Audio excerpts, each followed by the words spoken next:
नमस्कार दोस्तों, आज हम बात करेंगे भगत सिंह व सुखदेव के नेताओं के क्रम में। आज हम यहाँ पहुँच चुके हैं। भगत सिंह और सुखदेव दोनों को साथ में पढ़ेंगे क्योंकि आज़ाद, भगत सिंह और सुखदेव तीनों ने साथ ही काम किया था ऑलमोस्ट, कुछ मामलों में छोड़ के। बाकी तीनों की घटनाएं सेम ही है। HRA हो, चाहे SSRA हो, चाहे आपके सांडर्स हत्याकांड हो, चाहे वो आपके लाहौर षड्यंत्र केस हो, ये सारे के सारी कॉन्स्पायरेंसी, सारे के सारे घटनाएं जो थी उनमें ये सभी शामिल थे। तो सुखदेव में फिर बचेगा कुछ नहीं। भगत सिंह पढ़ने के बाद सुखदेव में कोई घटना नहीं बचेगी, क्योंकि सुखदेव यहाँ आज़ाद के साथ थे, यहाँ भगत सिंह के साथ में थे। तो आज़ाद हम पढ़ चुके हैं, भगत सिंह आज पढ़ेंगे, उसके बाद सुखदेव का कुछ शेष नहीं बचेगा। हालांकि अपन थोड़ी बात करेंगे इनके ऊपर। फिर रास बिहारी बोस और सुभाष चंद्र बोस रहेंगे, 2 क्लासेस रहेगी इनकी। काफ़ी बड़ा पार्ट है ये, छोटा पार्ट नहीं है, क्योंकि एक व्यक्ति अपने जीवन में बहुत कुछ करता है तभी इस पाठ्यक्रम में स्थान बना पा रहा है। और ऐसी स्थिति में हम उसको आधे घंटे 1 घंटे में अगर समेट रहे हैं तो काफ़ी कुछ चीज़ें छोड़ भी रहे हैं हम। लेकिन मेन चीज़ें जो मुख्य रूप से एक परीक्षा के दृष्टिकोण से अहम होती है, उससे मैं आपको बहुत ज़्यादा ही बता रहा हूँ। ठीक है, तो और इतना जितना बता रहा हूँ उतना भी अगर आप कर पाए तो निश्चित रूप से आप एग्ज़ाम में निराश नहीं होंगे। बाकी विश्वास बहुत ज़रूरी चीज़ होती है। कई बार स्टूडेंट क्या करता है कि विश्वास नहीं करता है। कैसे? वो सबसे पहले वीडियो देख लिया, नोट्स वोट्स तो वो कुछ वैसे ही नहीं बनाते। कुछ स्टूडेंट ऐसे भी होते हैं, फिर 4 किताबें लेके बैठ जाएंगे, सभी किताबों में देखेंगे, टीचर की गलती निकालने का प्रयास करेंगे। फिर उसमें लगेगा कि हाँ, ये किताब में कोई फैक्ट एक्स्ट्रा दिया हुआ है, तो फिर टीचर को सलाह देंगे कि सर और कुछ फैक्ट डालो, फालतू की सलाह है। तो कहने का मतलब है कि विश्वास कीजिए। लिखवा रहा हूँ, बड़े जिम्मेदारी के साथ लिखवा रहा हूँ। और आप बाकी अगर मैं इनके ऐसे ऐसे तथ्य निकाल के लाऊं तो 20-20, 30-30 साल का इनका जीवन काल रहा है। 30 साल में इन्होंने इतने काम किए हैं कि अगर इनको लिखना शुरू करें पूरी किताब हो जाए। सिलेक्शन के लिए हमें डॉक्टर नहीं बनना है। सिलेक्शन के लिए महत्वपूर्ण ये होता है कि आप छोड़ क्या रहे हो, ये नहीं होता है कि आप पढ़ क्या रहे हो। सारी चीज़ें पढ़ दोगे ना तो एक नेता ही याद नहीं हो पाएगा, और इतना बड़ा भारी भरकम सिलेबस है। तो ऐसे 5-5 किताबें लेकिन आप अगर ऐसा कर रहे हो ना, हालांकि कुछ बच्चे तो बहुत सीरियस बच्चे हैं जो वीडियोस को बहुत बढ़िया तरीके से तैयार कर रहे हैं, साथ में एक आधी किताब रखते हो तो कोई बात नहीं। लेकिन अगर आप 4 किताबें लेकिन बैठते हो तो फिर कोचिंग क्यों कर रहे हो? फिर आप वो किताबें लेके ही पढ़ लो, तो फिर कोचिंग का कोई सेंस नहीं है। कोचिंग का मतलब तब है उसके साथ में एक आधी किताब रखो तो ठीक है, नहीं रखोगे तो भी कोई ज़रूरी नहीं है, क्योंकि कोई एक ऐसी किताब नहीं होगी जितना मैं पढ़ा रहा हूँ उस उतना कंटेंट कोई किताब अगर दे जाए तो मेरा कोचिंग का कोई पढ़ाने का मतलब भी नहीं है। आप 1000 किताब उठा के देख लेना, अगर आपको सारा कंटेंट जितना मैंने बताया है किसी किताब में नहीं मिलेगा, आपको पूरा किसी किताब में नहीं मिलेगा। हालांकि अधिकांश तो मिलेगा ही, क्योंकि भगत सिंह ने जो कुछ किया है तो किताब ने भी वही लिखा, हमने भी वही पढ़ा, लेकिन हमने इतना रिसर्च करके लिखा है कि एक किताब उसको कभी कंक्लूड नहीं कर सकती। तो फिर आप 5 किताबें लेके क्यों बैठते हो?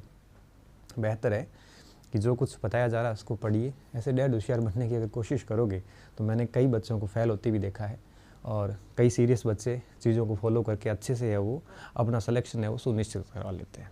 तो इन चीज़ों का ध्यान रखना। मेरा कहने का मतलब इतना ही है कि अगर आपने कोर्स परचेज किया है और विश्वास करके ख़रीदा है और विश्वास करके अगर पढ़ रहे हो तो उस कंटेंट पे भी विश्वास कीजिए।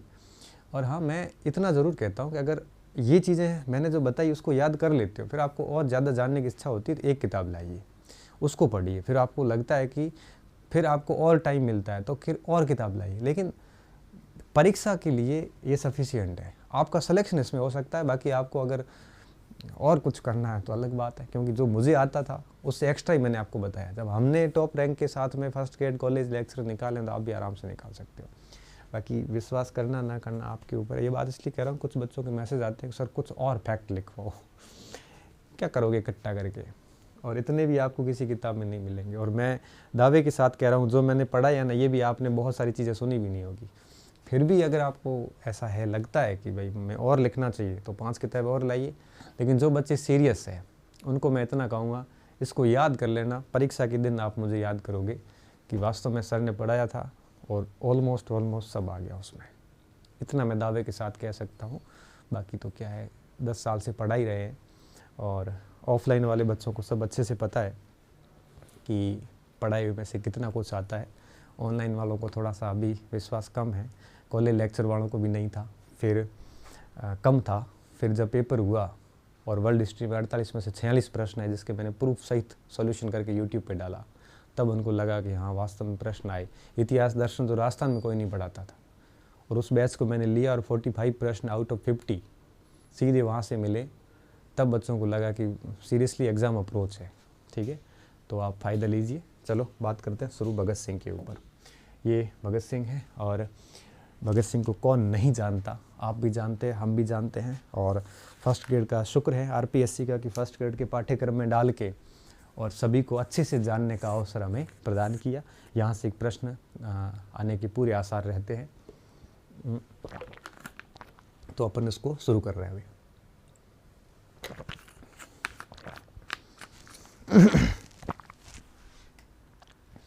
देखिए 28 है, कई जगह 27 भी आता है, तो इनकी डेट पर थोड़ा विवाद चल रहा है। आप 27 मानना, इन्होंने शायद गूगल से कहीं से लिखा है, इन्होंने पीपीटी बनाने वालों ने 27 सितंबर काफ़ी कंफर्म डेट है बाकी सारे स्रोतों की तुलना में। ठीक है, तो भगत सिंह के जीवन परिचय की अगर अपन बात करें, सबसे पहले इनका थोड़ा जीवन परिचय लिख लो, फिर अपन योगदान पे आते हैं। जीवन परिचय की अगर अपन बात करते हैं तो इनका जन्म हुआ पंजाब में, पंजाब आजकल जो कि पाकिस्तान में है वहाँ पे, पंजाब पाकिस्तान में जन्म हुआ। ठीक है, और पिताजी का नाम किशन सिंह और माताजी का नाम विद्यावती कौर था। किशन सिंह व विद्यावती कौर। सिख महिलाएं जो होती हैं वो कौर लगाती है। ठीक है, विद्यापति कौर और किशन सिंह की संतान थे भगत सिंह।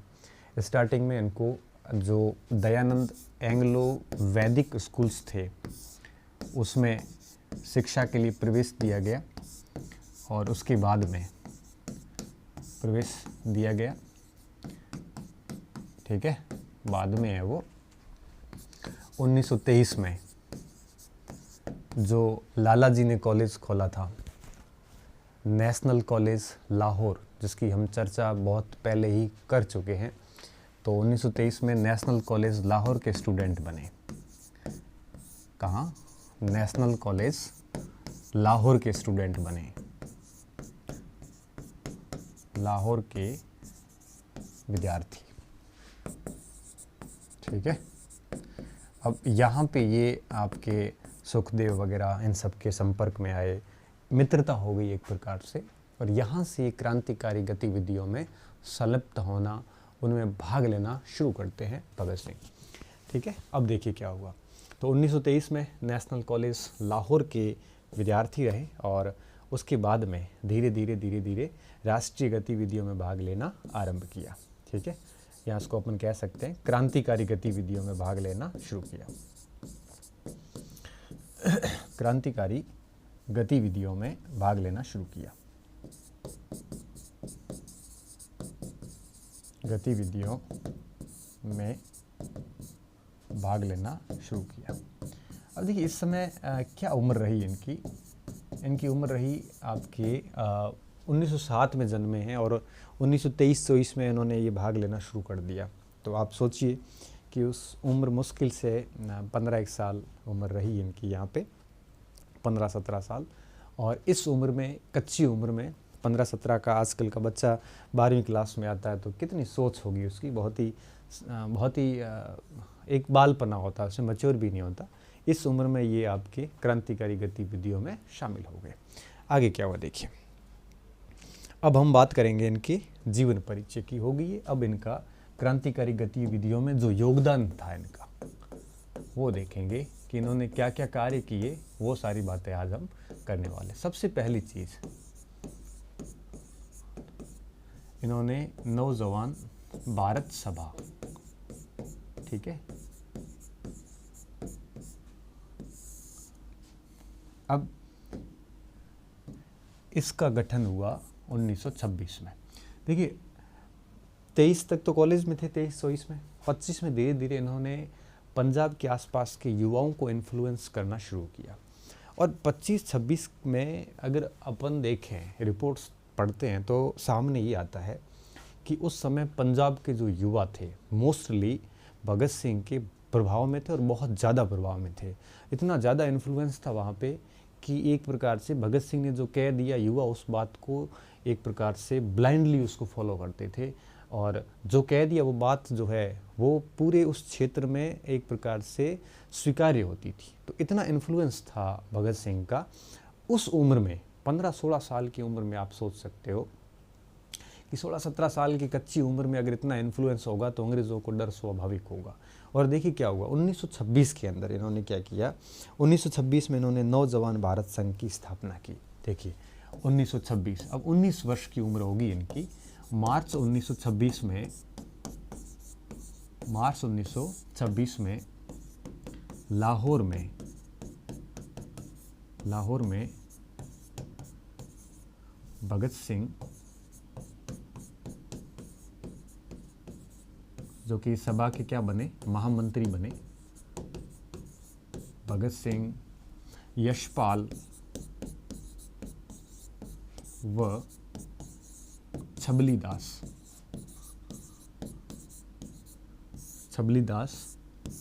ने मिलकर इसकी स्थापना की। देखिए साथियों, जो नाम लिख रहा हूं ना मैं, ये आपको याद रखने हैं। पिछली बार परीक्षा में फर्स्ट ग्रेड के किसी एग्जाम में पूछा था शायद HRA या HSRA का, कि हिंदुस्तान रिपब्लिक एसोसिएशन का संस्थापक सदस्य कौन सा था या नहीं था, इस टाइप से सवाल आया था। या हिंदुस्तान सोशलिस्ट रिपब्लिक एसोसिएशन का, इन दोनों में से किसी एक का सवाल आया जिसमें 4 ऑप्शन थे, 1 2 2 3 3 4, इस टाइप से प्रश्न बना हुआ है एक। ठीक है, तो ये कभी भी बन सकता है कि नौजवान, ये नौजवान भी है, कई बार उसको अपन नौजवान ऐसे भी लिख सकते हो आप, ये हिंदी की बात है। तो इसमें ये आ सकता है कि निम्नलिखित में से कौन नौजवान सभा के संस्थापकों में से एक थे या नहीं थे। फिर भगत सिंह, छबलीदास, यशपाल, ये तीनों ही लोग उस समय संस्थापकों में से थे। पहली चीज़ तो होगी। तो 1926 लाहौर के अंदर इसकी स्थापना की थी। कई बार ये भी आ जाता है कि नौजवान भारत सभा किसने स्थापित की, या कब की, या कहाँ पर की, इस टाइप से। दूसरी बात है कि इसके उद्देश्य क्या थे, ये सभा क्यों स्थापित की गई थी। ठीक है, देखिए विद्यार्थियों, भगत सिंह मार्क्सवादी विचारधारा के बहुत करीब थे। मार्क्सवादी विचारधारा का मतलब ये होता है कार्ल मार्क्स की जो विचारधारा थी, जिसमें श्रमिकों के हितों की बात की जाती थी, मजदूरों के हितों की बात की जाती थी, गरीब लोगों के, पिछड़े लोगों के, वंचित वर्ग जो होता था उसके हितों की बात की जाती है मार्क्सवाद के अंदर। मार्क्सवाद हमेशा पूंजीपतियों का विरोध करता है, और जो भी पिछड़ा वर्ग है, जो शोषित वर्ग है, उसका समर्थन करता है, शासक वर्ग का विरोध करता है। तो भगत सिंह अपने बचपन के दिनों से या स्कूली शिक्षा से ही रशियन साहित्य खूब पढ़ा था उसने। कार्ल मार्क्स से लेके आपने लेनिन से लेके, है ना, इसके अलावा आपके जितने भी मार्क्सवादी बड़े बड़े लेखक थे, टोलस्टॉय से लेके रशियन जितने भी थे, दोस्तोयेवस्की, इस टाइप से जितने भी लेखक थे, अन्ना कारेनिना, इन सारों को पढ़ा था। तो उनके ऊपर रशिया की सीधी फिलॉसफी का प्रभाव था। जैसा कि लाला जी ने भी कहा था एक बार, लाला लजपत राय ने कहा था कि भगत सिंह रूस का एजेंट है एक प्रकार से। तो उनके ऊपर मार्क्सवादी प्रभाव था, और इस नौजवान भारत सभा के उद्देश्य भी मार्क्सवाद से प्रेरित थे। क्या क्या उद्देश्य थे? देखिए, पहला उद्देश्य ये था कि ग्रामीणों में भी, स्पेशली मजदूर व श्रमिक को एक कर भारत को स्वतंत्र राज्य के रूप में स्थापित करना।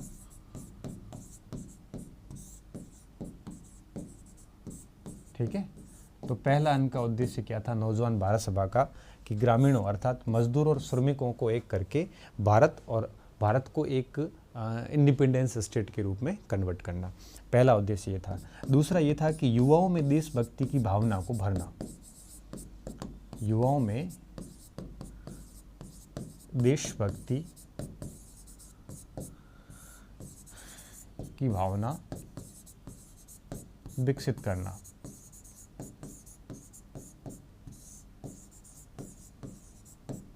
ठीक है। और तीसरी बात, देखिए मार्क्सवादी जितने भी हैं ये धर्म के हमेशा खिलाफ रहे हैं। मार्क्सवादी हमेशा कहते हैं धर्म अफीम है, वो राज्य के भी खिलाफ ही थे एक प्रकार से। तो मार्क्सवादी धर्म के हमेशा खिलाफ रहे हैं। उसी प्रकार भगत सिंह भी धर्मनिरपेक्ष थे, उनका भी धर्म पर उन्होंने कभी बात नहीं की। जैसे वी डी सावरकर थे ना, तो वो हिंदुत्व की बात करते थे।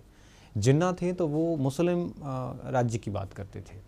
लाला जी भी हिंदुत्व के बहुत करीब थे, लेकिन भगत सिंह धर्मनिरपेक्ष थे, सांप्रदायिकता से बहुत ऊपर थे। और विद्यार्थियों, जैसे ही वी डी सावरकर जेल से बाहर आ गए थे 1921-22, जो अपन ने पढ़ा है पहले, तो उसके बाद से हिंदुत्व की चर्चाएं बहुत ज़्यादा बढ़ गई थी। और ऐसी स्थिति में 1920 का जो दशक था, 20 से 30 के बीच का जो दौर था, वो दौर ऐसा था जब आपके सांप्रदायिकता बहुत ज़्यादा थी। और सांप्रदायिकता जब बहुत ज़्यादा थी, ऐसे दौर में धर्मनिरपेक्ष बने रहना बहुत मुश्किल काम होता है। आप समझ सकते हो, धर्मनिरपेक्ष का मतलब होता है कि सेक्युलर एक प्रकार से, जिसमें किसी भी धर्म के प्रति कोई भेदभाव नहीं करना, हर धर्म के विचारों को सुनना और हर धर्म के विचारों को एक्सेप्ट करना, स्वीकार करना, किसी का भी विरोध नहीं करना, इसे अपन सेक्युलर बोलते हैं। भारत के संविधान में भी धर्मनिरपेक्ष नहीं था, बाद में संविधान संशोधन करके जोड़ा गया था मेरे हिसाब से। तो देखिए, तो यहाँ पे संप्रदायवाद का भी विरोध हुआ है, संप्रदायवाद से ऊपर उठना। तो अब आप अगर एक चीज देखोगे यहाँ पे, ये तीनों जो सिद्धांत थे, ये तीनों सिद्धांत कार्ल मार्क्स से प्रेरित थे। कैसे? कार्ल मार्क्स भी धर्म संप्रदाय इन चीज़ों का विरोध करता था। मार्क्सवादी भी युवाओं पर बल देते। आज भी देखना, जितने भी कम्युनिस्ट लोग हैं वो यूथ पर सबसे ज़्यादा बल देते हैं। और इसके साथ में मजदूर और श्रमिकों की हक की बात है, वो हमेशा मार्क्सवादी करते रहते हैं। तो ऐसी स्थिति में ये तीनों उद्देश्य जो है ये मार्क्सवाद से बहुत ज़्यादा प्रेरित थे। इसलिए हम क्या कहते हैं, हम ये कहते हैं कि ये जो संगठन था, ये जो सभा थी, ये आपके इन उद्देश्यों के आधार पे, सॉरी आप ये नीचे लिखना, मैंने ऐसे लिखा है, नीचे जगह नहीं इसलिए आप है वो इसके नीचे ऐसे एरो देके नीचे लिखना, उक्त उद्देश्यों के आधार पर, उक्त उद्देश्यों के आधार पर इसे मार्क्सवादी अथवा साम्यवादी सभा माना जाता है। ठीक है, तो यह आपके भगत सिंह का सबसे बड़ा कार्य था और पहला कार्य था ये। ठीक है, पहला बड़ा कार्य था। तो नौजवान भारत सभा भगत सिंह के द्वारा स्थापित की गई थी। अच्छा, एक चीज़ और, जितने भी मार्क्सवादी है ये सारे सोशलिस्ट पर बल देते हैं, मतलब आय की समानता होनी चाहिए, सभी को समान अधिकार होना चाहिए, किसी के कोई भी पिछड़ा हुआ नहीं होना चाहिए। तो इसे अपन सोशलिज्म बोलते हैं, समाजवाद बोलते हैं। और आपको पता होगा जो HRA से HSRA बना, हिंदुस्तान रिपब्लिक एसोसिएशन से हिंदुस्तान सोशलिस्ट रिपब्लिक एसोसिएशन बना, तो वो सोशलिस्ट शब्द जो था वो मार्क्सवाद से प्रेरित था। और वो शब्द भी किसने दिया था? भगत सिंह ने दिया था। ठीक है, वो भी चीज़ थोड़ी ध्यान रखना आप, ये एक सामान्य समझ आधारित है बातें। तो भगत सिंह को जितने भी कम्युनिस्ट है वो सारे अपना मानते हैं। यहाँ पे ये चीज़ हुई थी। ठीक है, तो ये नौजवान भारत सभा ये इनका पहला कार्य था। इसको आप बढ़िया तरीके से याद रखना। इसमें जो भी चीज़ें थी वो मैंने बता दी। और इसमें एक चीज़ जो शेष रह रही है वो ये भी रह रही, इस पैराग्राफ के बाद एक आप पैराग्राफ और भी लिखना। और वो पैराग्राफ आप क्या लिखोगे? देखिए, इन्होंने रूसी मित्रता सप्ताह मनाया था, मनाते थे, ये रूसी मित्रता सप्ताह मनाते थे, काकोरी दिवस भी मनाते थे,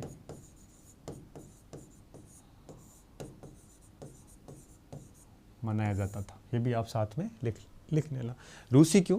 क्योंकि कम्युनिस्ट विचारधारा जो है, कार्ल मार्क्स से लेके सारी कम्युनिस्ट विचारधारा का जो गढ़ था ये आपके रूस था। और आज भी रूस ही है। आज रूस, चीन, कोरिया, ये 3 देश कम्युनिस्ट बचे हैं। बाकी तो दुनिया में कम्युनिज्म अब लगभग हर जगह ख़त्म हो गया, बहुत कम देशों में बचा है। तो रूस उस समय कम्युनिज्म का गढ़ था। लेनिन, स्टोलिन है ना, ये सारे ट्रोट्स्की, ये सब रूस के थे। तो रूसी मित्रता सप्ताह वगैरह मनाना करना, ये सारी बातें कम्युनिस्टों की थी। तो ये इनका पहला कार्य था। आप इसको अच्छे से देख लो और इसको ये चारों बातें लिख लो, पहली बात, दूसरी बात, तीसरी बात और चौथी बात। ये नौजवान भारत सभा ये हो गई। अब अपन आते हैं इनके दूसरे आगे के बिंदु पे, आगे क्या किया इन्होंने। अब उक्त आप चौथा पैराग्राफ और लिख लेना, ये उक्त गतिविधियों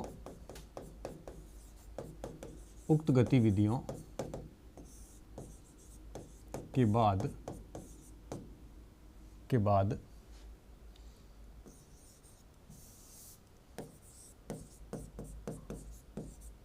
प्रशासन की नज़र में भगत सिंह थे। नज़र में रहने का मतलब क्या हुआ, पूरा हौकाई ध्यान रखना। वर्ष 1927 में भगत सिंह को गिरफ्तार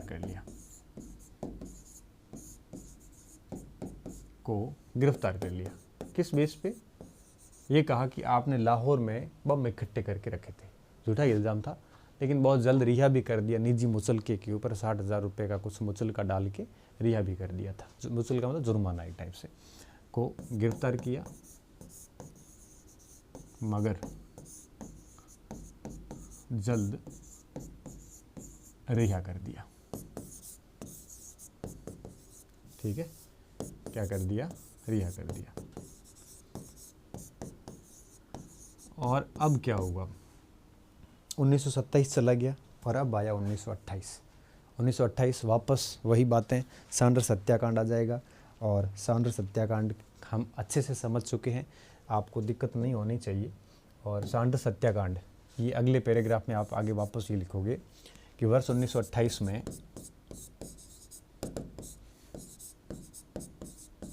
सैंडर्स हत्याकांड को अंजाम दिया। ये कहानी पूरी समझ चुके हैं, अंजाम दिया। तत्पश्चात वेश व हुलिया बदल कर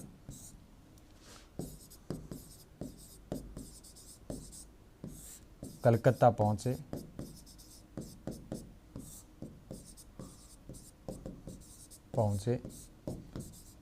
जहां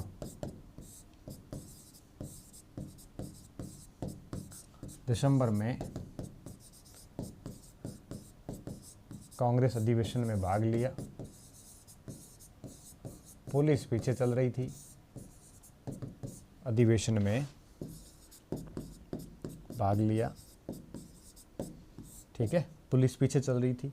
और सैंडर्स हत्याकांड के बाद, जैसा कि मैंने आपको कल भी बताया था कि सैंडर्स हत्याकांड के बाद पुलिस ने ग्रामीण क्षेत्रों, इन क्रांतिकारियों के परिवारों, इनको परेशान करना शुरू कर दिया था। और तब इन क्रांतिकारियों ने डिसीजन लिया कि कोई एक गिरफ्तारी दे दे वहाँ पे।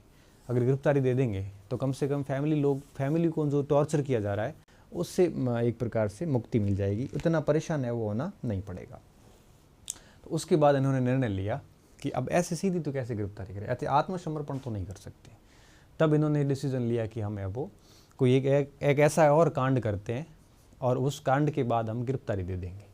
और गिरफ्तारी के बाद में वो पुराना केस जो है सैंडर्स हत्याकांड, लाहौर षड्यंत्र केस आगे चलेगा, उसमें हम शामिल हो जाएंगे और परिवार वालों को परेशान करना ये लोग छोड़ देंगे। तो फिर इन्होंने डिसीजन लिया कि फिर ऐसा क्या किया जाए ताकि एक प्रकार से गिरफ्तारी भी हो जाए और कुछ क्रांतिकारी कार्य भी हो जाए।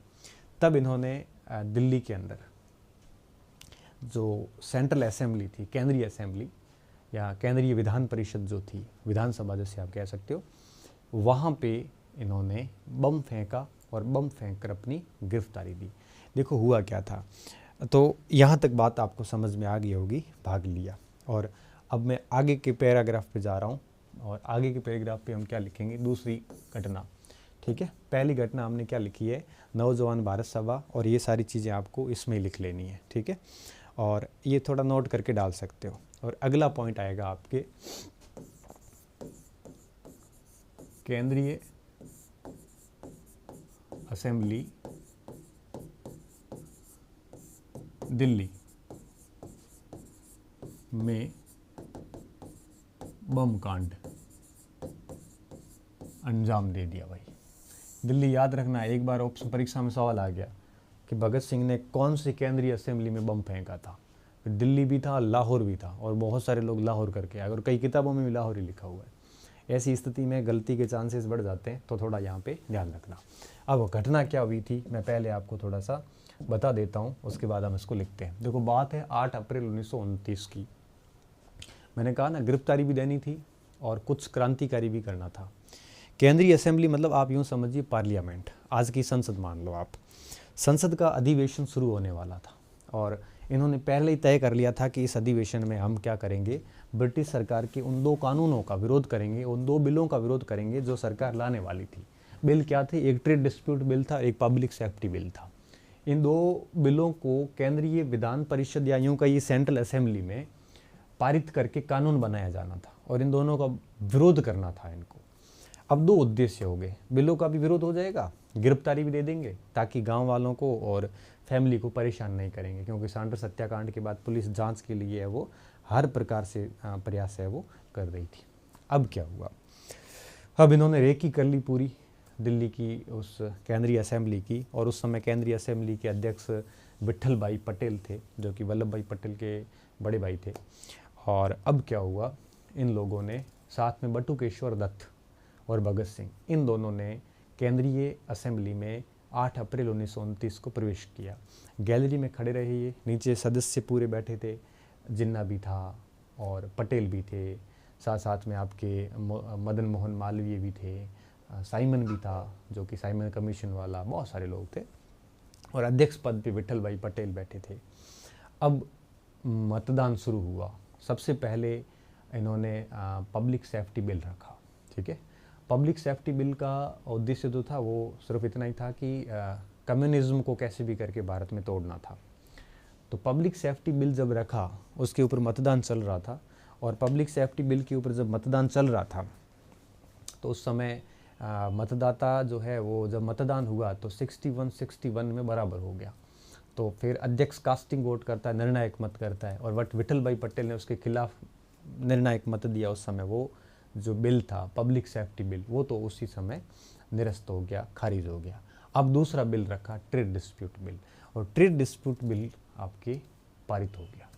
जैसे ये बिल पारित हुआ, अब भगत सिंह को लगा कि बिल पारित हो जाएगा। इस बिल में क्या था, ट्रेड डिस्प्यूट में ये था कि ट्रेड मिल वगैरह में कोई विवाद होता है तो जो भी मजदूर लोग हैं ये हड़ताल नहीं कर सकते, मतलब मजदूरों के अधिकार छीन के पूंजीपतियों को दिए जा रहे थे इस बिल के तहत, ऐसा कानून था ये। तो ऐसी स्थिति में जब भगत सिंह को लगा कि अब ये बिल अगर पारित हो गया तो निश्चित रूप से मजदूरों के अधिकार चले जाएंगे, और मजदूरों और श्रमिकों के लिए तो ये प्रयासरत से स्टार्टिंग से अपन नौजवान सभा का उद्देश्य भी देखा। तो जब पारित हुआ, और पारित होने का अनाउंसमेंट अध्यक्ष करता है, और जब ये अनाउंसमेंट अध्यक्ष कर रहा था उसी समय गैलरी से पहला बम भगत सिंह ने फेंका, और दूसरा बम कोई वो बड़े वाले नहीं थे, बम सामान्य बम ही थे, और दूसरा बम है वो बटुकेश्वर दत्त ने नीचे फेंक दिया कुछ सेकंड बाद ही। और इससे क्या हुआ, पूरे उस केंद्रीय असेंबली में धुआं हो गया, सारे सदस्य बाहर भाग गए, 5-7 सदस्य कुर्सियों पे बैठे रहे, लगा किसी को नहीं, मरा कोई नहीं। और उस धुएं का उपयोग करके भगत सिंह और बटुकेश्वर दत्त बाहर भाग सकते थे, लेकिन उनको भागना नहीं था। क्योंकि उनको गिरफ्तारी देनी थी। गिरफ्तारी इसलिए भी देनी थी ताकि घर वालों को परेशान ना करे सांडर्स हत्याकांड वाले मैटर में। तो गिरफ्तारी दे दी इन्होंने, और इन दोनों को गिरफ्तार करके और फिर जज के समक्ष लाया गया, और जज ने इनको सजाएं दे दी, आजीवन कारावास की सज़ा दे के भगत सिंह को मियानवाला जेल में भेज दिया और बटुकेश्वर दत्त को लाहौर जेल में भेज दिया। फिर क्या हुआ, मैं पूरी बात ही सुना देता हूँ। मियानवाला में खाना ठीक ठाक नहीं था, स्थितियाँ अच्छी नहीं थी, कैदियों के साथ में ठीक से बर्ताव नहीं किया जा रहा था। तो भगत सिंह ने वहाँ पे हंगर स्ट्राइक कर दी, भूख हड़ताल कर दी जेल के अंदर ही। कुछ दिन 10-15 दिन हंगर स्ट्राइक चली।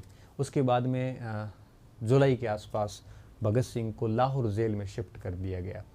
और जब लाहौर जेल ले जा रहे थे उस समय उनके 25 दिन का हंगर स्ट्राइक हो गया था, 25 दिन भूखे रह गए थे, तो स्ट्रेचर पर लेकर गए थे, हॉस्पिटल में होते ना स्ट्रेचर वैसे। तो जब वहाँ पहुँचे जुलाई की बात है, तो फिर 2-3 दिन बाद में 10 जुलाई को उनको लाहौर जेल में लेके गए। फिर जब 13 जुलाई के दिन उनके साथियों ने हंगर स्ट्राइक शुरू कर दी, वहाँ पे लाहौर जेल के अंदर भी शुरू कर दी। इसका परिणाम आपको पता होगा, 64 दिन तक अनशन करने के बाद में जतिन दास, जैसे अपन यतेंद्र दास भी कहते हैं, इनके ये शहीद हो गए 64वें दिन, ठीक है। और जब इनको लाहौर जेल ले जाया गया उसके करीबन 3 या 4 दिन बाद में इन्होंने लाहौर षड्यंत्र केस शुरू किया। लाहौर षड्यंत्र केस किसके संबंध में था? सैंडर्स हत्याकांड के संबंध में लाहौर षड्यंत्र केस शुरू किया। उसमें 16 लोगों को अभियुक्त बनाया गया और अरुणा अशरफ अली ने केस लड़ा भगत सिंह की तरफ से, सुनवाइयाँ चली और बटुकेश्वर दत्त ने पूरी हमले की जिम्मेदारी खुद पे ले ली ताकि भगत सिंह बच जाए, लेकिन ऐसा हुआ नहीं। और परिणाम ये निकला कि उस सेशन, दिल्ली के सेशन कोर्ट ने इनको फांसी की सज़ा दे दी, जिसमें 3 लोगों को फांसी की सज़ा दी गई, सुखदेव, राजगुरु और भगत सिंह तीनों को, और बटुकेश्वर दत्त को आजीवन कारावास की सज़ा दे दी गई। फिर इन तीनों को लाहौर सेंट्रल जेल में ले जाया गया और वहाँ पर 23 मार्च को है वो 1931 को जब जज ने सज़ा दी तो फिर प्रिवी काउंसिल में अपील की गई और फरवरी 1931 में अपील को खारिज किया गया। और उसके बाद 23 मार्च 1931 को भगत सिंह, सुखदेव और राजगुरु तीनों को लाहौर सेंट्रल जेल में फांसी दे दी गई और फिर सतलज नदी के किनारे, ठीक है, वहाँ पर इनका अंतिम संस्कार कर दिया गया। और इस प्रकार से तीनों क्रांतिकारियों ने कि एक यूँ कहिए कि संघर्षपूर्ण जो यात्रा थी वो यहाँ पे पूरी हो जाती है, ठीक है। इस बातों को अब मैं यहाँ पे धीरे धीरे समझा तो दिया है, साथ में और समझेंगे और साथ में इसको लिखते जाएंगे और आप भी इसको लिखते जाओगे, ठीक है। अब अपन बात को शुरू कर रहे हैं।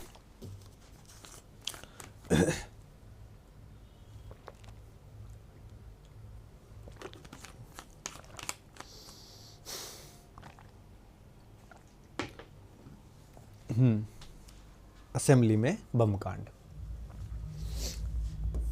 पहली चीज कब हुआ? 8 अप्रैल 1929, ठीक है। कहाँ पे? दिल्ली में। दूसरी बात, 8 अप्रैल 1929 और सेंट्रल असेंबली, सी लिख रहा हूँ मैं, कि अध्यक्ष कौन थे उस समय, ये भी कई बार पूछ लेते हैं। अध्यक्ष विठल भाई पटेल। कौन थे? विठल भाई पटेल थे। बम किसने फेंके?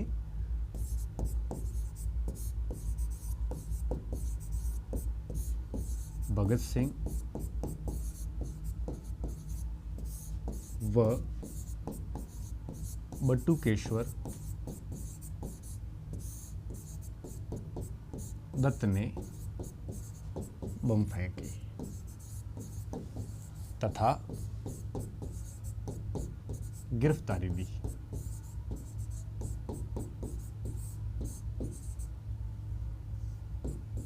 देखिए विद्यार्थियों, गिरफ्तारी दी क्यों लिखा है? क्योंकि उस घटना सैंडर्स हत्याकांड में दूसरे लोगों को परेशान किया जा रहा है, इसलिए गिरफ्तारी दी। और बम फेंके, इसके पीछे भी कारण था। और उद्देश्य क्या था वो मैं लिख रहा हूं। उद्देश्य क्या था?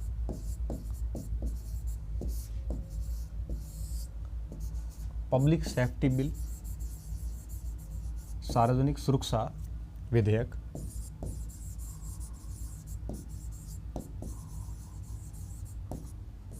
और ट्रेड डिस्प्यूट बिल। उद्देश्य दोनों का विरोध करना था।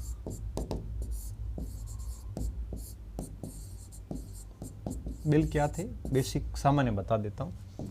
इसमें साम्यवाद की कमर तोड़नी थी, क्योंकि ब्रिटिश पूंजीवादी देश है, रूस साम्यवादी देश था। रूस के साम्यवादियों का धीरे धीरे भारत में प्रसार हो रहा था और एक प्रकार से उस विचारधारा को ब्रिटिशर्स नहीं चाहते थे कि भारत के अंदर विचारधारा आए, क्योंकि अगर ये विचारधारा आती है तो ग्रामीण क्षेत्रों में मज़दूरों को, श्रमिकों को आगे बढ़ाएगी और ये फिर वेस्टर्न सरकार के लिए कहीं न कहीं खतरा सिद्ध होगी। तो इन्होंने पब्लिक सेफ्टी, जनता की सुरक्षा के नाम पर ये फिर घरों की चेकिंग भी करते थे। ये लोग आपकी किसी के ऊपर भी गिरफ्तार भी कर लेते थे, उनके ऊपर अभियोजन चलाते थे, उनकी पृष्ठभूमियाँ चेक करते थे। कि मतलब ये है कि इन लोगों को ऐसा माना जाता था कि साम्यवादी जो है वो साजिशें करते हैं, हत्याएं करवाते हैं, तो पब्लिक सेफ्टी के लिए उनका दमन जरूरी है। ऐसा सीधा साम्यवाद तो वही नहीं लिखा, लेकिन इसका उद्देश्य यही था। ठीक है, साम्यवादियों का उन्मूलन। और भी बहुत सारे थे, लेकिन ये आरोप लगता है इनके ऊपर। ठीक है, ट्रेड डिस्प्यूट बिल क्या था? मजदूरों के अधिकार छीनना,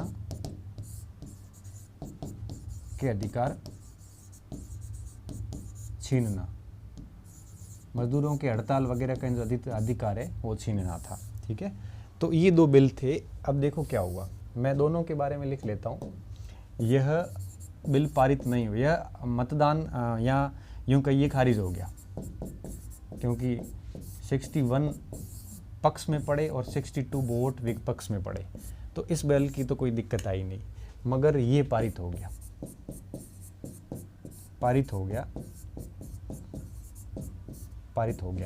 लेकिन पारित होने की जो घोषणा हुई थी उससे पहले इन्होंने गैलरी से बम फेंक दिए। ठीक है, अब क्या हुआ आगे देखिए।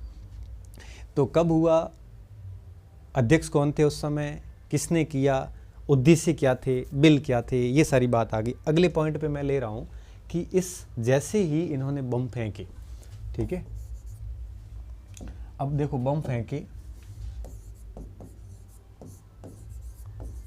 फेंकने के बाद 3 नारे लगाए।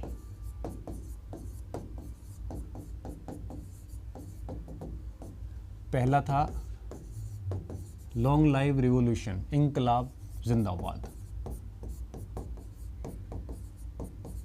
लॉन्ग लाइव रिवॉल्यूशन मतलब क्रांति जिंदा रहे।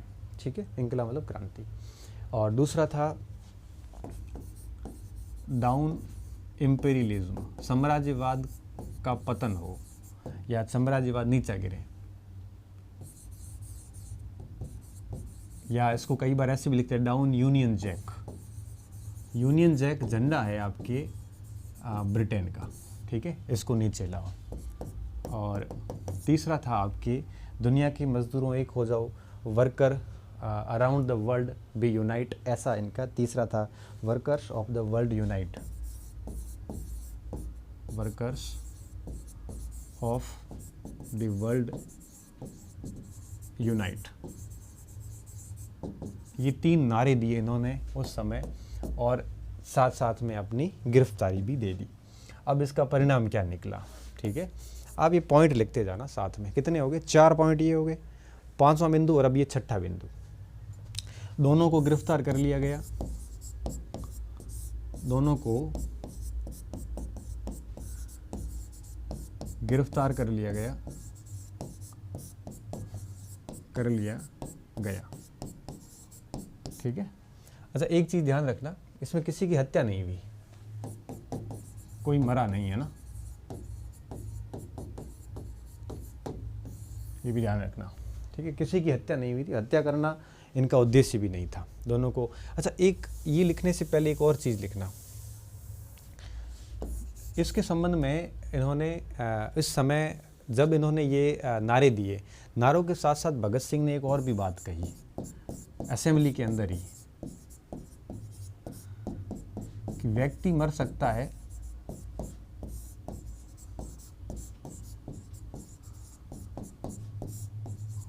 मगर विचार नहीं मर सकता, विचार जिंदा रहता है। मतलब उसको पता था कि मुझे मार देंगे लेकिन मेरे जो विचार है ये हमेशा जिंदे रहेंगे, मगर विचार जिंदा रहता है। ठीक है, ये नारा दिया इन्होंने। और फिर साथ साथ में ये भी कहा कि बहरों को सुनाने के लिए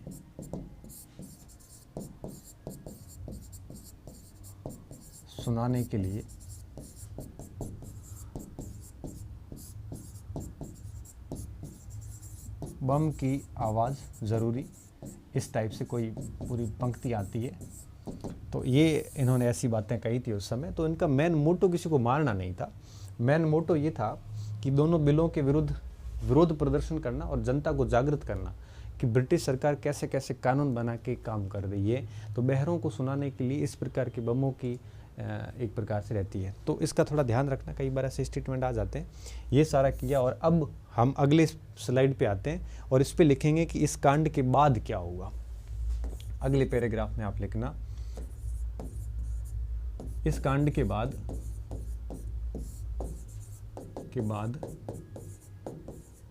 दोनों को गिरफ्तार किया गया। दोनों ने गिरफ्तारी दे दी, वैसे दोनों को गिरफ्तार किया गया। अभियोजन चला जिसमें भगत सिंह का पक्ष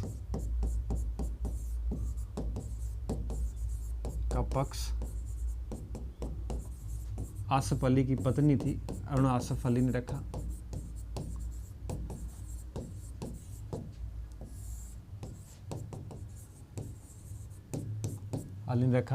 ठीक है। अब अदालत में जब मामला चला तो यहाँ पर है वो अदालत के अंदर लंबे समय तक मामला चला नहीं था और दिल्ली के सत्र न्यायालय ने, दिल्ली के सेशन कोर्ट ने, सत्र न्यायालय ने 12 जून 1929 एक सेकेंड 12 जून 1929 को दोनों को आजीवन कारावास दे दिया। ठीक है, दोनों को आजीवन कारावास दे दिया।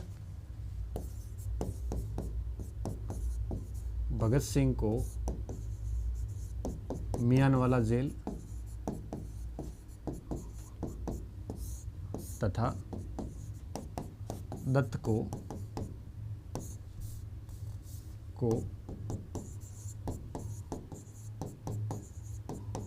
लाहौर जेल भेज दिया।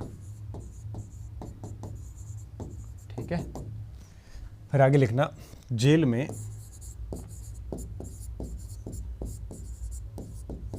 अव्यवस्थाओं के खिलाफ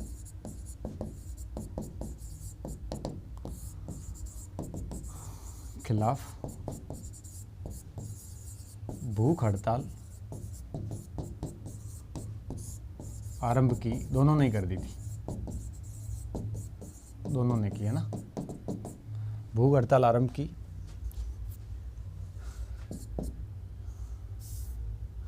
तत्पश्चात भगत सिंह को 10 जुलाई को 10 जुलाई नहीं, भगत सिंह को 12 जून 15 जून, एक मिनट डेट मुझे देखने दो। हाँ, भगत सिंह को 10 जुलाई को लाहौर जेल भेज दिया, लाहौर जेल स्थानांतरित किया तथा लाहौर षड्यंत्र केस आरंभ किया।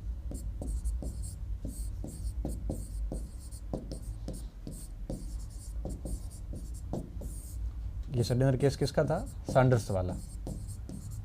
ठीक है, ध्यान रखना, सैंडर्स हत्याकांड वाला केस था। ये केस आरंभ किया। तो 15 तारीख को ये गए थे इस मियानवाला जेल में, 12 जून को सजा दी और 15 को ये यहाँ पे आए थे, 10 को इधर आ गए। तो 25 दिन का भगत सिंह का आमरण अनशन हो चुका था और 25 दिन में इनकी हालत ऐसी हो गई थी कि उनको स्ट्रेचर पर लाया गया था। यहाँ पे 25 दिन का उपवास हो गया था। ठीक है, आगे देखिए क्या हुआ। लाहौर जेल में साथियों, लाहौर जेल में अन्य साथियों ने भी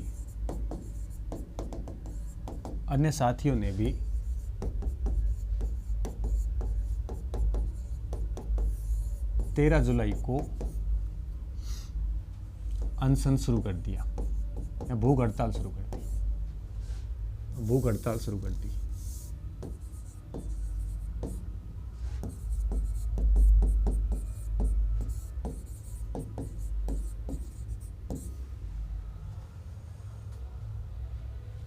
भूख हड़ताल आरंभ कर दी। ठीक है, भूख हड़ताल आरंभ कर दी। यतीन्द्र दास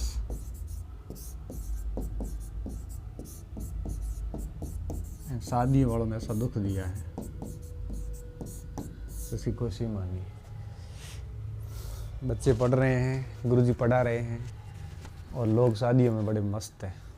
बाहर की आवाज़ें मुझे लगता है आपको भी आ रही होगी, मेरे को तो काफ़ी इरिटेट कर रही है आज। खैर, कर क्या सकते हैं, अभी उनको खुशी है। थोड़े दिन बाद हाल पूछना कि और भाई साहब क्या हाल चाल है। हमें क्लास में तो आपने बहुत डिस्टर्ब किया था। हमारे संविधान के अंदर अधिकार और कर्तव्य दोनों ही हैं।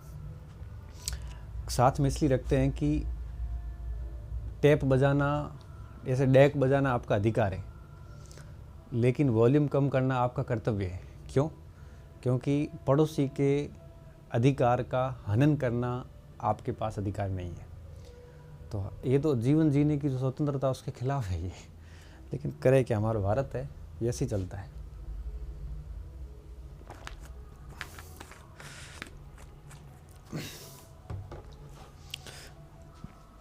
बकरी को कटने से पहले बहुत अच्छे से खिलाया पिलाया जाता है, और फांसी भी दी जाती है ना, तो उसको उससे पहले बहुत अच्छे से रखा जाता था। खाना पीना सारी चीज़ें दी जाती थी, मनोकामनाएं पूरी की जाती थी, उसके बाद फांसी दी जाती थी। यतीन्द्र दास ये बम बनाने के लिए जो लेके आए थे का 64वें दिन 13 सितंबर 1929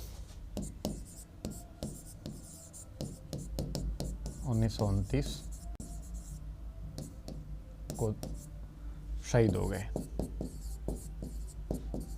ठीक है, कई बार ये भी पूछते हैं, तो इसी भूख हड़ताल के कारण कौन शहीद हुआ? यतीन्द्र दास 64 दिन तक कंटिन्यू इन्होंने खाना नहीं खाया और उसकी वजह से ये शहीद हो गए थे। और फिर इनकी शव यात्रा, इनकी बॉडी को कलकत्ता ले जाया गया, और विद्यार्थियों, इनकी बॉडी जब कलकत्ता पहुंची, उनकी जब शव यात्रा निकली, तो करीबन 2 से 3 मील तक, 3 से 4 किलोमीटर आप कह सकते हो, लोग इकट्ठे हुए थे। और ऐसा माना जाता 5 से 6 लाख लोग थे। और उस समय की बात है, उस समय इतनी ज़्यादा पॉपुलेशन नहीं थी। आजकल तो हो सकता है, लेकिन उस समय इतनी पॉपुलेशन नहीं थी। ठीक है, यतीन्द्र दास शहीद हो गए। और अब आपके लाहौर षड्यंत्र केस का फैसला भी आने वाला था। और इसमें क्या हुआ, अगला पैराग्राफ लिखना। इस दरमियान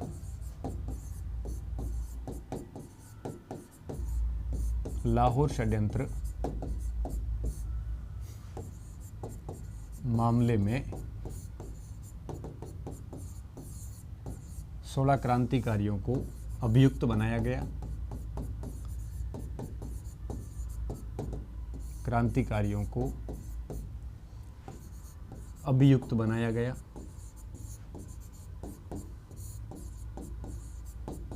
गया 7 अक्टूबर 1930 या 1930 को न्यायालय ने भगत सिंह, सुखदेव व राजगुरु को फांसी की सजा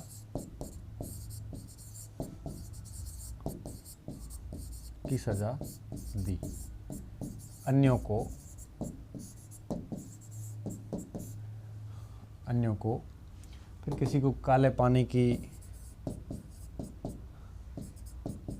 किसी को आजीवन कारावास, ठीक है, की सज़ाएं दी। अब देखो, ये सज़ा सुना दी 7 अक्टूबर 1930 को, और सज़ा सुनाने के बाद विद्यार्थियों क्या हुआ, अगले पैराग्राफ में लिखोगे आप। इस फैसले के खिलाफ, इस फैसले के खिलाफ, इस फैसले के खिलाफ नौजवान भारत सभा के सदस्यों ने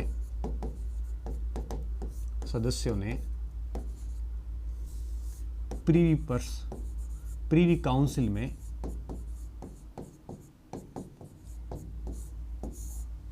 अपील की,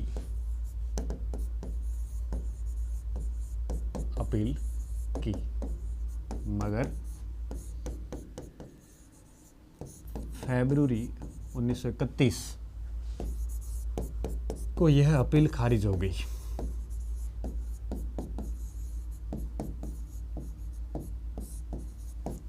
गांधी जी की, नेहरू जी की काफ़ी आलोचना की गई कि इन्होंने अगर पैरवी करते, ये अगर सरकार से मांग रखते, प्रीवी काउंसिल में भी याचिकाएं डालते, तो निश्चित रूप से फांसी बच सकती थी, लेकिन इन्होंने ऐसा नहीं किया। तो उस वजह से कई बार नेहरू जी की, गांधी जी की स्पेशली जो है वो आलोचना होती है। और गांधी जी जब कांग्रेस सम्मेलन, कराची सम्मेलन में भाग लेने गए तो उनका काफ़ी वहाँ पे विरोध भी किया गया, और ये सारी चीज़ें भी थी इस समय। तो आगे देखिए क्या हुआ, अपील खारिज कर दी गई। फिर आगे क्या हुआ,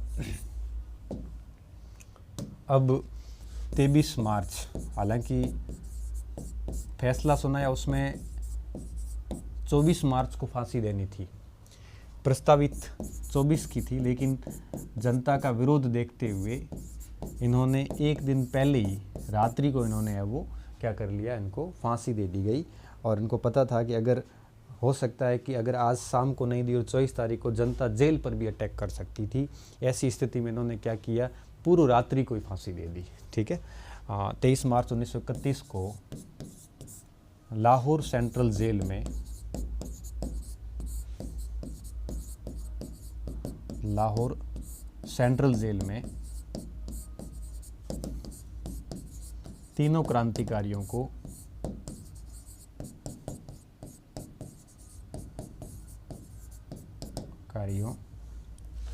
भगत सिंह, सुखदेव थापर था, और राजगुरु को फांसी दे दी।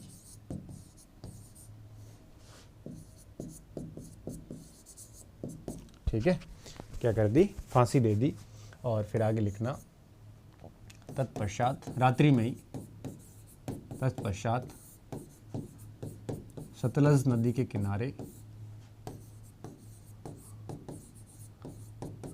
किनारे, ठीक है, फिरोजपुर के निकट इनका अंतिम संस्कार कर दिया गया। ठीक है, किनारे, फिरोजपुर के निकट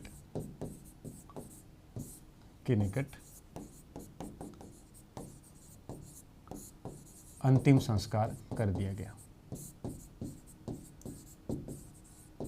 तो 24 वर्ष की उम्र में देश के लिए बलिदान दे दिया, कर दिया गया। बटुकेश्वर दत्त का क्या हुआ, बटुकेश्वर दत्त आजीवन सजा पाके बरी हो गए, दत्त रिहा हो गए। पटना में अपना जीवन व्यतीत किया, पटना में रहे, और 1965 में मृत्यु हो गई। ठीक है, कब, 1965 में इनकी मृत्यु हो गई। और इस प्रकार से बटुकेश्वर दत्त है वो बाद में दिल्ली अस्पताल के अंदर है वो एक प्रकार से नेचुरल डेथ है वो उनकी हो गई थी। तो ये इनका एक योगदान था जिसमें हमने ऑलमोस्ट सारी बातें कर ली थी। ठीक है, तो अब हम लास्ट में इनका ये देखेंगे कि इनकी विचारधारा कैसी थी और इन्होंने आपके कौन कौन सी पुस्तकें लिखी, इसके साथ ही भगत सिंह पूरे हो जाएंगे। सुखदेव में कुछ ज़्यादा है नहीं, तो इनकी विचारधारा के ऊपर बात करेंगे। इनकी आइडियोलॉजी कैसी थी। अगर अपन विचारधारा की बात करें भगत सिंह की, तो सिंपल सा मैटर था।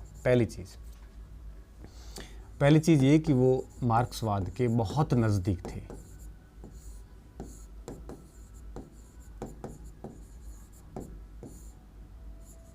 और किसके? मार्क्सवाद के बहुत नज़दीक थे।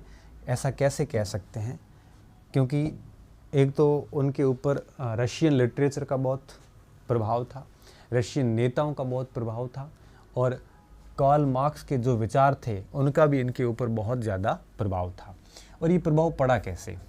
ठीक है, सबसे पहली चीज़, रूसी समाजवादी मादवादी बुकानिन को पढ़ा था। बुकानिन से प्रेरित फिर जो छबलीदास थे, छबलीदास तथा एक और व्यक्ति थे जिसका नाम था सोहन सिंह जोश। सोहन सिंह जोश ने भी इस ओर प्रेरित किया।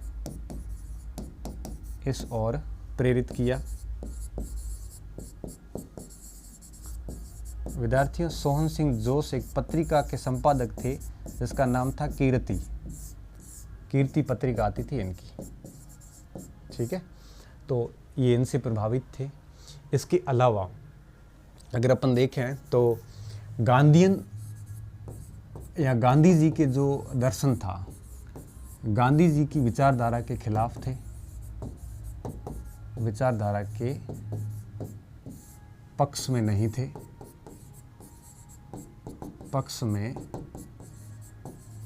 थे, इनको सत्य अहिंसा जैसी जो भी बातें थी उन सारी बातों का इन्होंने विरोध किया था। इसके अलावा ये धर्मनिरपेक्षवादी थे। धर्मनिरपेक्षवादी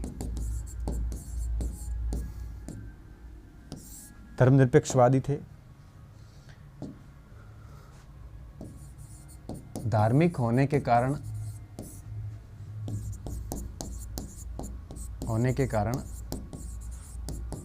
इन्होंने लाला जी अर्थात लाला लाजपत राय का विरोध किया था। धार्मिक किसके होने के कारण? लाला जी के कारण। ऐसा मत मानना आप उनके कारण। तो ये तो धर्मनिरपेक्षवादी थे, होने का लाला जी का विरोध किया। विरोध कैसे किया? एक पत्रिका के जरिए किया। एक लाला जी का फ़ोटो लिया। फ़ोटो लेने के बाद में इन्होंने क्या किया कि ब्राउनिन एक अंग्रेजी लेखक हुए, उनकी कविता है, ब्राउनिन की कविता के अंदर ब्राउनिन ने वर्ड्सवर्थ का विरोध किया। वर्ड्सवर्थ एक स्वतंत्रता का विरोधी व्यक्तित्व रहा है। उस कविता को फ़ोटो के साथ में अटैच कर दिया और वर्ड्सवर्थ की कविता को अटैच करके इन्होंने लाला लाजपत राय को टारगेट किया था। ठीक है, पढ़े लिखे थे खैर थे ये। और तो मैं यहाँ पे कोष्टक में लिख रहा हूँ कि ब्राउनिन की लास्ट लीडर पुस्तक जो थी, कविता लास्ट लीडर,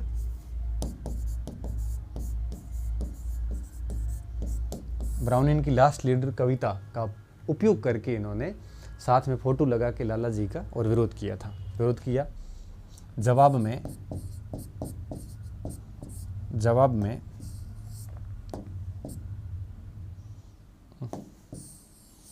एक तो इस गाने ने सब भुला दिया आज।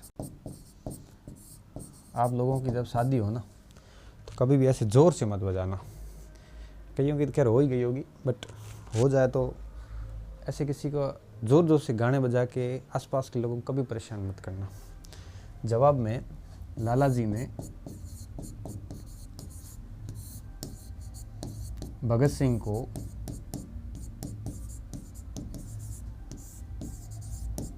रूस का एजेंट बताया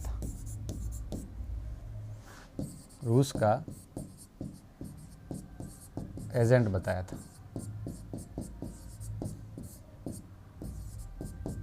और कहा था कि भगत सिंह मुझे लेनिन बनाना चाहता है। भगत सिंह मुझे लेनिन बनाना चाहता है। लेनिन रूस का नेता था, साम्यवादी नेता। तो भगत सिंह धर्मनिरपेक्षवादी नेता थे, गांधी जी की विचारधारा के विरुद्ध थे। और वैसे गांधी जी और मार्क्सवादियों के आपस में वैसे बनी नहीं कभी भी, और मार्क्सवादी विचारधारा के पोषक थे। ठीक है, ये पॉइंट मैं इसलिए बता रहा हूँ, कई बार थोड़ा सा प्रैक्टिकल प्रश्न आ जाता है। प्रैक्टिकल ये आता है कि कैसी विचारधारा थी इनकी, तो उसमें आ जाता है कि ये धर्मनिरपेक्षवादी थे, इनकी विचारधारा इसके करीब थी, ये था वो था। तो आपको बेसिकली समझ में आया होता तो दिक्कत नहीं आती है। अब कुछ स्टेटमेंट हैं इनके जो इन्होंने कहे हैं, कुछ स्टेटमेंट, वाक्यांश जो इनके द्वारा समय समय पर कहे गए, और वो काफ़ी इम्पोर्टेंट है, परीक्षाओं में पूछते हैं कि ये कथन किसका है।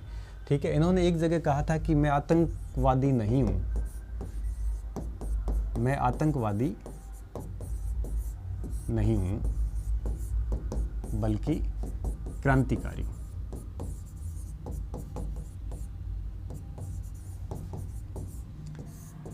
आतंकवादी का मतलब ये था कि बम पिस्तौल के जरिए आतंक फैलाना, शासन को डराना।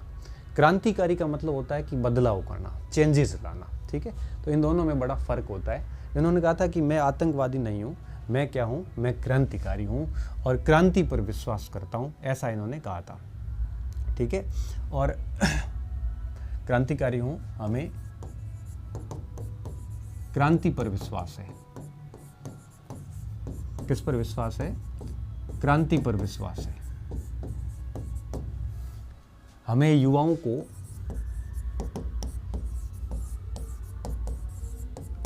को बम व पिस्तौल देने की बजाय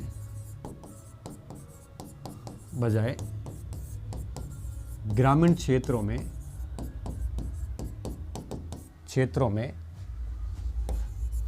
भेजकर ग्रामीणों में मजदूर वगैरह सब क्रांति के लिए प्रोत्साहित करना चाहिए।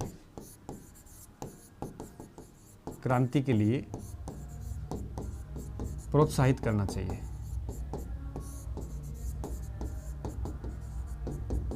ऐसी बात इन्होंने कही थी। इसके साथ साथ इन्होंने ये भी कहा था क्रांति क्या है। इन्होंने कहा क्रांति बम व पिस्तौल पर नहीं चलती है, पिस्तौल से नहीं, बल्कि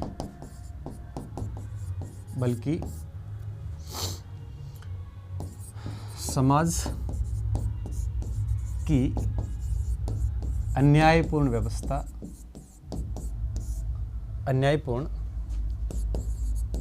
व्यवस्था की समाप्ति तक चलती है, समाप्ति हेतु होती है। ठीक है, तो किस क्रांतियां बम व पिस्तौल से नहीं होती बल्कि इस प्रकार से होती है। तीसरा उन्होंने ये भी कहा था कि क्रांति की तलवार में धार, क्रांति की तलवार में धार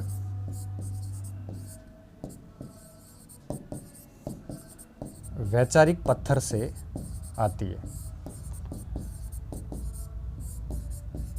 पत्थर से आती है। ये इनकी स्टेटमेंट बहुत इंपॉर्टेंट है। ठीक है, ये बात भी इन्होंने कही थी। और इसके अलावा मैं आतंकवादी नहीं हूँ, और एक स्टेटमेंट इनका और भी है कि भारत में संघर्ष तब तक चलता रहेगा जब तक शोषण, मजदूरों का, ग्रामीणों का शोषण होता रहेगा। ठीक है, तो इसको अपन अलग स्लाइड पे ले लेते हैं कि भारत में संघर्ष तब तक चलता रहेगा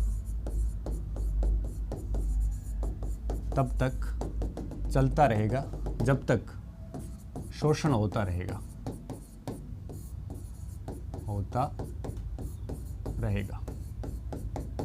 ठीक है, एक ये बात रखनी याद।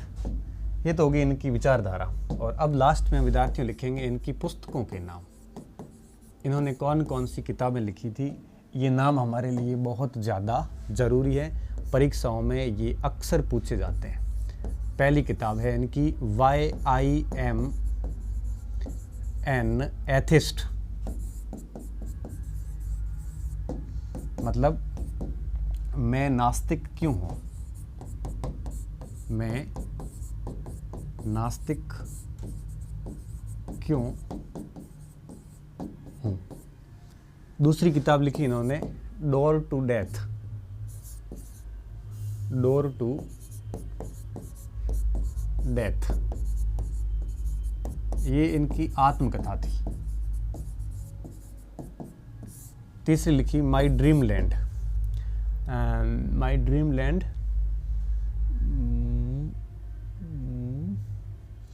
नहीं, माई ड्रीम नहीं, introduction to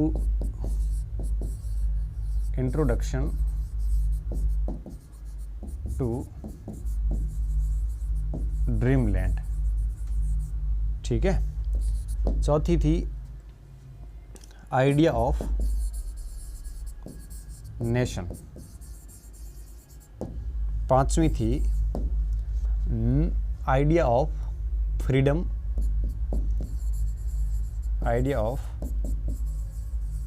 freedom, liberty and idea of freedom, liberty and revolution, ठीक है, पांचवी किताब। इसके अलावा इनकी एक किताब थी आपके नो हैंगिंग, मतलब लटकाओ मत, नो हैंगिंग, शूट अस, गोली मार दो सीधी के हमें, नो हैंगिंग शूट अस। एक ये भी किताब थी, कितनी होगी, 6 किताबें होगी, ये 6 किताबें थी इनकी। इसके अलावा अगर मैं बात करूं तो कई सारी पत्रिकाएं भी थी इनके पास में, पत्रिकाएं खुद तो नहीं चलाते थे। बलवंत सिंह कीर्ति व बलवंत सिंह कीर्ति व विद्रोही नाम से लेख लिखते थे, होशियार तो था ही, खैर लिखते थे। ये किताब पिछली बार शायद पूछी है परीक्षा में, why I am atheist, Hindi में लिख के पूछा था कि मैं नास्तिक क्यों हूँ। तो विद्यार्थियों, ये था हमारे भगत सिंह का पूरा जीवन परिचय और उनका पूरा योगदान। उम्मीद कर रहा हूँ आपको अच्छे से समझ में आ गया होगा। साथ में मैं थोड़ा सा सुखदेव थापर का भी बता देता हूँ। सुखदेव थापर जन्मे आपके 15 मई 1907 को लुधियाना पंजाब में। कहाँ पे? लुधियाना पंजाब में जन्म, ठीक है, पहली चीज़। दूसरी बात, फिर ये भगत सिंह के साथ में जुड़ गए और इन्होंने HSRA में थे, HSRA में जुड़े, सांडर सत्याकांड सारे समझे हुए हैं। लाहौर षड्यंत्र केस में फांसी दे दी गई, लाहौर षड्यंत्र केस। अच्छा, एक चीज़ विद्यार्थियों बहुत इंपॉर्टेंट, ये लाहौर षड्यंत्र केस सेकंड था, लाहौर षड्यंत्र केस फर्स्ट 1915 में हुआ था, उसको अपन बाद में समझेंगे। तो ध्यान रखना, ये लाहौर षड्यंत्र केस फर्स्ट कब हुआ था? 1915 में, ठीक है, और सेकंड हुआ है 1929-30 वाला। ये थोड़ा सा ध्यान रखना, मैं आगे लिख लेता हूँ कहीं पे, ठीक है। ये लाहौर षड्यंत्र केस कहीं लिखा होगा तो आप आगे लिख लेना इसको, ठीक है। लाहौर षड्यंत्र केस का थोड़ा सा आप ध्यान रखना, ये लाहौर षड्यंत्र केस सेकंड है, फर्स्ट नहीं है। तो इसमें इतना ही था, 23 मार्च को फांसी दे दी, सारी चीज़ें हो गई। तो अब हम है वो इस टॉपिक को यहीं पे ख़त्म करते हैं। उम्मीद कर रहा हूँ दोनों समझ में आगे होंगे। नेक्स्ट अपन रास बिहारी बोस पर बात करने वाले हैं। बहुत बहुत धन्यवाद विद्यार्थियों, अच्छे रहिए, मस्त रहिए। और अगर आवाज़ आज ठीक नहीं आई है तो थोड़ा सा सहन कीजिए, ये थोड़ा सा बाहर से ज़्यादा आवाज़ आ रही थी, शादी विवाह है तो नेक्स्ट क्लास थोड़ा और ठीक करेंगे। ऐसे क्या ना, एक बार शुरू कर लेते हैं तो फिर थोड़ा ख़त्म नहीं हो पाता। धन्यवाद।